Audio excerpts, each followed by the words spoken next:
discharge gunpowder, whereas the 8-inch chamber guns could, put more bang behind the shot to get through the iron reinforcing that was added to the hulls of wooden ships like this around the time, iron sides. I have to ask you guys, please clear this area. I'm going to be working over here. All of Constellation's guns are muzzle loading. They load through the front. They have to be run in, hauled in for the first cleaning and loading. Then the recoil would conveniently push them back.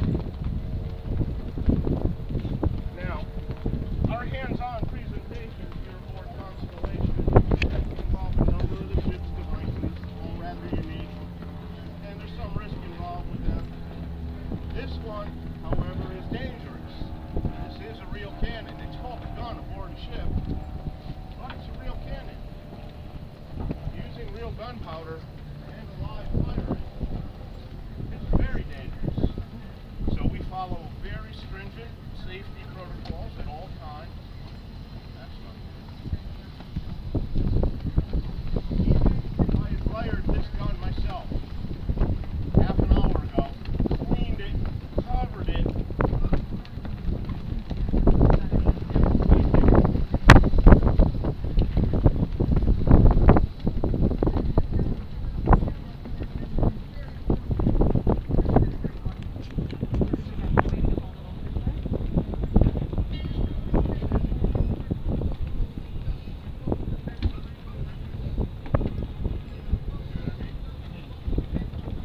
Fired it, cleaned it, covered it, stood here, made sure that no one approached it, I would still do this entire procedure right from the start for safety.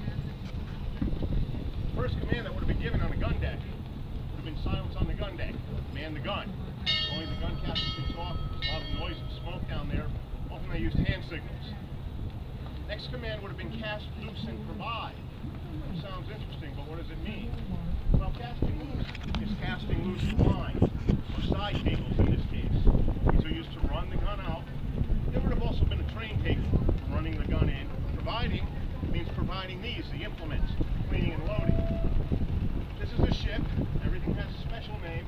Not only is it a ship, it's a naval ship. This is not merely a rod or a handle, it's a stave. At the end of this stave is a worm. Click the cord screw. It's used for cleaning the gun, cleaning the tube, to latch on to any residual debris that might be in there from the previous firing, and pull it out. The debris would be the remnants of the previous cartridge, gunpowder cartridge. Originally, Constellation used paper or parchment charges, but then, more typically, wool. So this would have hooked on to any residual piece of wool, pulled it out. Today we use aluminum foil because it's cheap and easy. This is what a charge would have looked like. Wool, approximately 2 pounds for this gun. That of course is not real gunpowder, plutonium. But it's not supercritical yet. At the end of this stave is Godzilla's Q-tip, a sponge. That's exactly what it's used for, sponging, which is very important. It's dipped in water like this. If you just fired a gun like this or exploded gunpowder in any enclosed space, and you're going to put more gunpowder in there, especially a lot of gunpowder, you cannot have even the slightest residual glowing ember. Regardless of what that ember might be. That's fire. It's not wise to introduce gunpowder to fire, unless under the most controlled circumstances. So this would have doused any glowing embers put on any fire left in the tube. As part of the safety, the staves are held with a monkey grip. You don't wrap your thumb around this in case any unexpected events occurs. This becomes a big deadly projectile. Your hand's not part of it.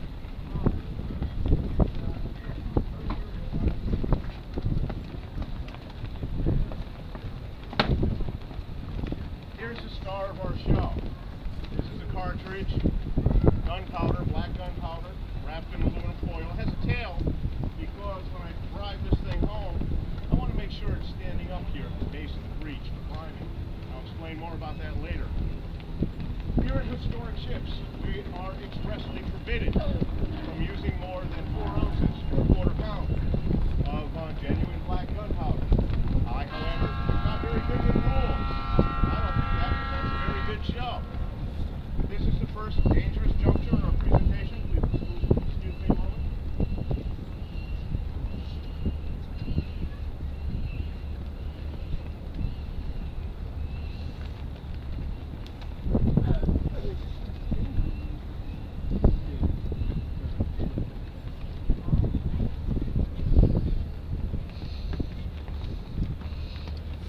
At the opposite end of the stave from the sponge is the rammer, used for driving home the cartridge, and then the shell. Of course, we're not using a shell today. The Parrot rifle had a one-piece cartridge and shell, whereas the guns downstairs in the gun deck had 2 pieces.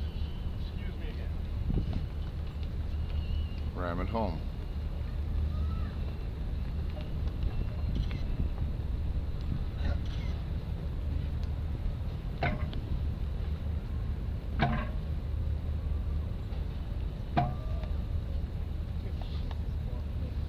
That is called ramming home or packing the charge. It's good to have your gunpowder packed tightly. I already packed that charge tightly. Yields more efficient combustion, bigger explosion. Now there's extremely little to no chance of that causing that charge to detonate, but you treat it like it could. Treat all guns as if they were loaded. Utmost adherence and safety. Alright, so you just saw me load the gun. Who thinks it's ready to fire? Who thinks it's not ready to fire? Why not? Go ahead, speak. There's no fuse. Yeah, a lot of people say that, and that is correct. It's a good point. But there's something else. We're not quite up to fuses and primers yet. Yeah, go ahead. Well, we're not going to use a bullet. They don't let us do that, not even during times of civil unrest. That's good. That's good. The gun is still running. If I fired now, even without a projectile, fire and smoke and a pretty strong concussive shock wave are going to come out of there and blow away part of your taft rail. When you're doing something like this, it is not widely regarded as acceptable to shoot yourself or blow away part of your ship. Bad thing. So the gun has to be run out. To do this, I need your help. I need a gun crew. This is Cody. your unique opportunity. Hang on, hang on, hang on. Everybody can help, including the kids, but not just yet. It is your unique opportunity to have some very unique fun. How often do you get to run out a loaded piece of heavy artillery on a Civil War era sailing vessel? Besides, I know you want to. However, this is dangerous. Running out the gun is dangerous. I'll explain. We're not going to do anything to detonate your charge, of course. It's not going to detonate itself. But the gun weighs about 1,500 pounds. Plus the carriage, that's a ton. Whenever you're moving a 1-ton object, regardless of what it might be, that's inherently dangerous.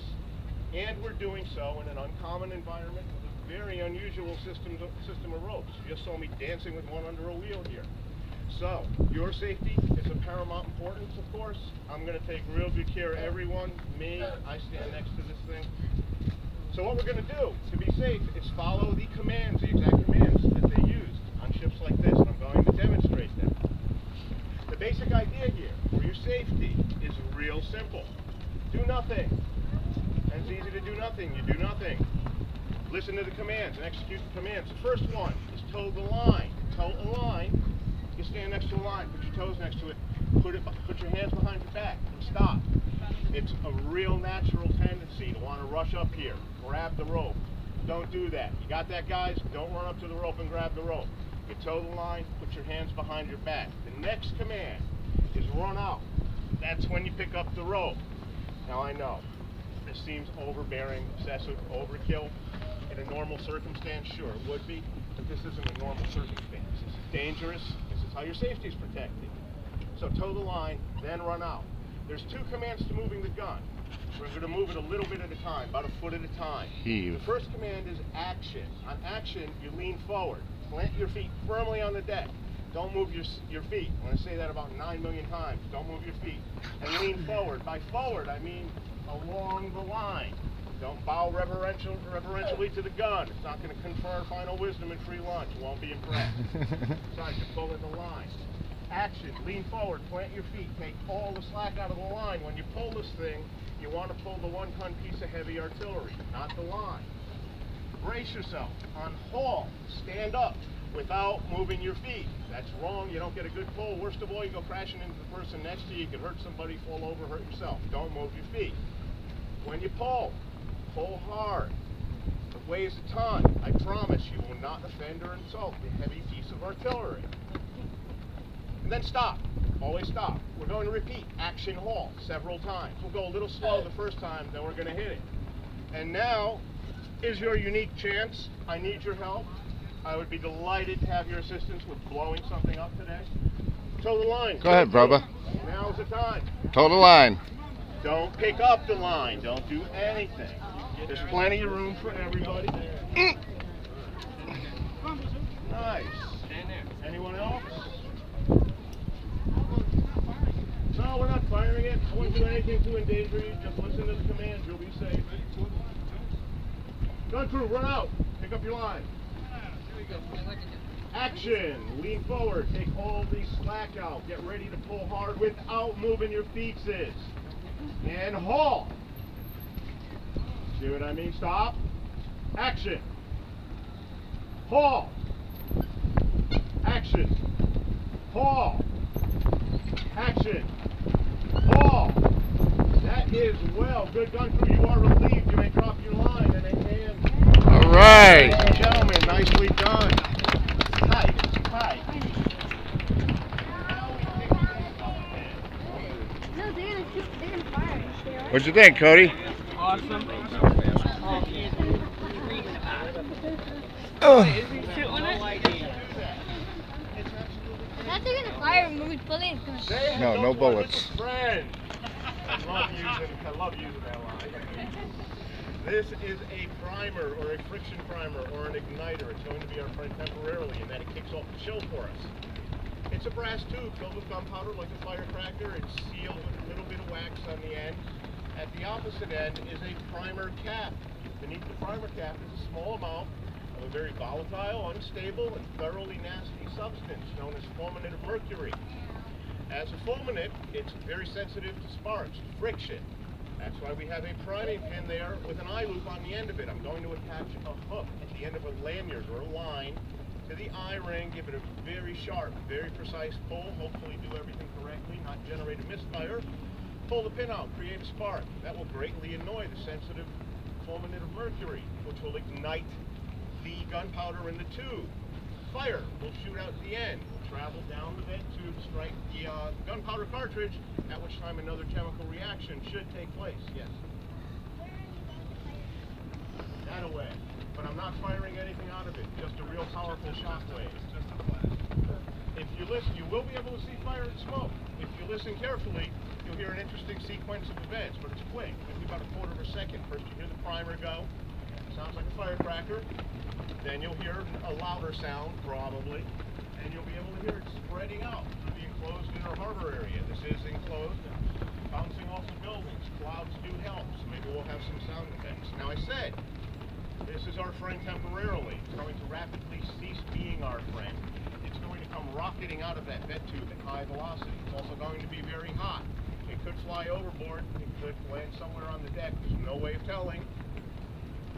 And we certainly don't want anyone getting struck with this. Definitely not in the face, definitely not in the eye. So for your safety at this time, we're going to get hot, locked, and loaded. So please everyone, no closer than the mizzen mast for your safety.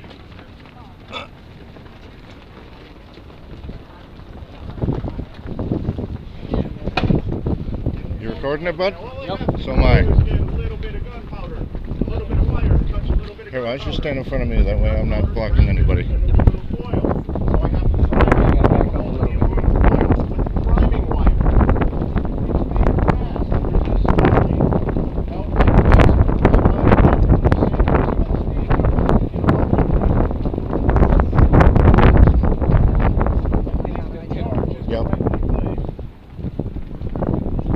He's just making a hole right now into the gunpowder.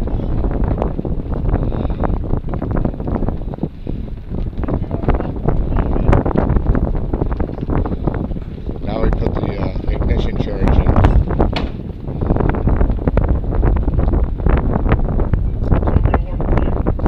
We have a safety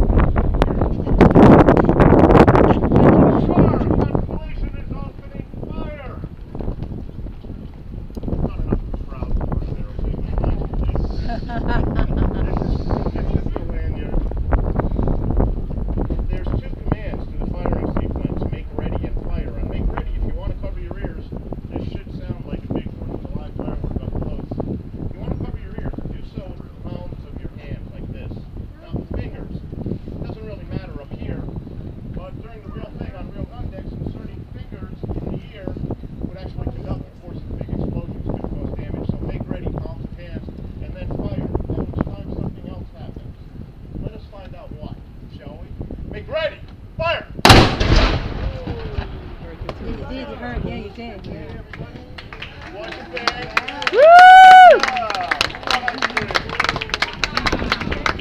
That was awesome. Any questions, please let us know. We're delighted to have you on board. Wow, that was good. Do it again.